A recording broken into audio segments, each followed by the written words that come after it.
नमस्कार, आप देख रहे हैं 9 भारत समाचार। नमस्कार, आप देख रहे हैं नव भारत समाचार। मैं हूं नेहा राठी। आइए देखते हैं आज की बड़ी खबर। यूजीसी के कथित काले कानून के विरोध में ग्राम पंचायत ओहर की जनता ने जोरदार प्रदर्शन करते हुए केंद्र सरकार के खिलाफ मोर्चा खोल दिया। प्रदर्शनकारियों ने आरोप लगाया कि ये कानून न केवल शिक्षा व्यवस्था के लिए घातक है बल्कि समाज को आपस में बांटने का भी काम कर रहा। ग्रामीणों ने साफ चेतावनी दी कि यदि इस कानून को जल्द वापस नहीं लिया गया तो आने वाले चुनाव में भाजपा सरकार को इसका खामियाजा भुगतना पड़ेगा। प्रदर्शन के दौरान ग्रामीणों ने कहा कि भाजपा ने चुनाव के समय जनता से वोट तो ले लिए, लेकिन अब हिंदुओं को हिंदुओं के साथ लड़ाने की राजनीति कर रही, जिसका ओहर पंचायत की जनता पुरजोर विरोध करती है। उन्होंने कहा कि ऐसे काले कानूनों के जरिए युवाओं, छात्रों और आम लोगों के भविष्य के साथ खिलवाड़ किया जा रहा, जिसे किसी भी सूरत में स्वीकार नहीं किया जाएगा। विरोध के तहत ओहर पंचायत से कीरतपुर नहर चौक 4 लेन सड़क मार्ग पर रोष रैली निकालकर केंद्र सरकार के खिलाफ खूब नारेबाजी भी की गई।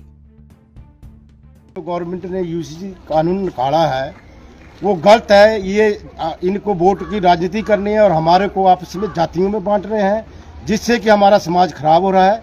ये ऐसा काला कानून इन्होंने बनाया है कि आने वाले बच्चे जब स्कूल में जाएंगे तो हम आपस में एक दूसरे को उसमें बहुत फर्क पड़ेगा। एक दूसरे को गाली दे देंगे, केस चलेगा, लड़ाई झगड़ा होगा, जो कि ये नेता लोग हैं और इनकी चाल है।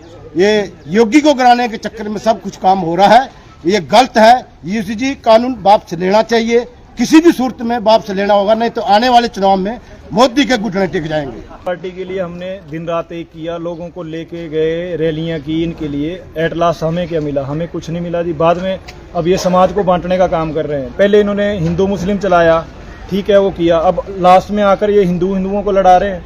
क्या इससे पहले इतने साल हमें आज़ाद हुए हो गए, इससे पहले क्या इसकी इनको जरूरत नहीं लगी? अब आके अब हमारे बच्चे मान लो स्कूलों या कॉलेजों में जाते हैं तो वो बच्चे हैं, वो आपस में लड़ भी जाते हैं। अगर वो लड़ जाते हैं और स्कूल जब उसका पढ़ने का टाइम है उस टाइम वो अगर वो जेल चला जाता है तो किस प्रवृत्ति का वो जब वो बाहर आएगा तो उसमें एक बदले की भावना होगी।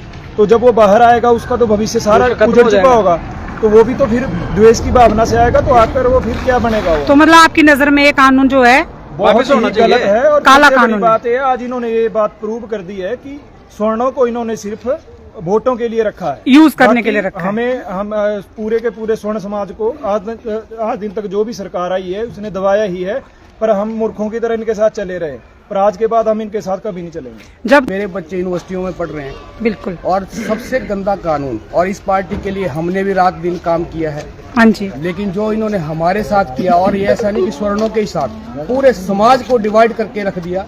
और इतना घटिया कानून, इतनी घटिया मानसिकता, सिर्फ वोटों के लिए लोग हमारे पूरे समाज को खत्म करना चाह रहे हैं। ये कानून बिल्कुल वापस होना चाहिए। और वोट तो दूर की बात है, इनको जूते मारेंगे हम। बिल्कुल, मैं बोल रहा हूँ चमन लाल शर्मा, जूते मारूंगा जब ये घर में आएंगे। बिल्कुल, अगर ये वापस नहीं हुआ, इसमें संशोधन नहीं हुआ। कानून सबके लिए एक बराबर होना चाहिए। हम कोई भी जातियों में नहीं बंटना चाहते। बिल्कुल, हम सब साथ रहते हैं, सब साथ रहेंगे। और 1 महीना पहले ही समरसता का इतना बढ़िया प्रोग्राम हमने अपनी पंचायत में करवाया। सभी भाई हमारे जितने भी जातियों के लोग सब इकट्ठे थे। और जाति पाति बिल्कुल बंद करो। हम भी अपना ब्राह्मण हटा देंगे, सब हटा दो। बिल्कुल, हमें कोई जरूरत नहीं है किसी। बिल्कुल, हम भी ब्राह्मण नाम हटा देंगे, बिल्कुल, लेकिन सब एक होने चाहिए। बिल्कुल।